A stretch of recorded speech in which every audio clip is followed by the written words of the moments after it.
Yeah. No run-on sentences. Oh, they're all Because run-on otherwise it'll be like,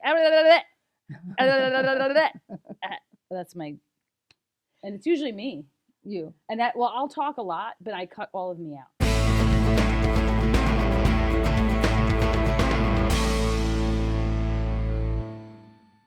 18%. And another thing was that a very typical mortgage, people put 20% down. 20% down, and they had 18% interest, and that was like the norm. Mm-hmm. So, yeah. Yeah, so compared to today's 8%. That was like a good rate back in around like 1995 or so. We were really feeling very blessed to get an 8% mortgage. Yeah. Mm-hmm. That was if you had good credit. Right. That's if you were worthy. If you weren't, you were paying 12, 10 Wow. or 12.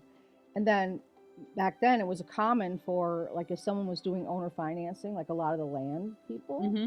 those would be 10% down, 10% interest, 10 years to pay it.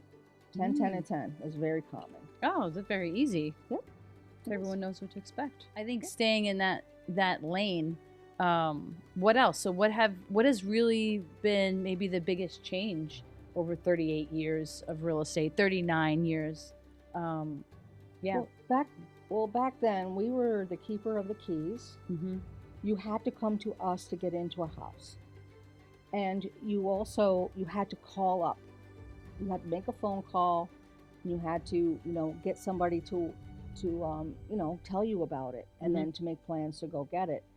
And we were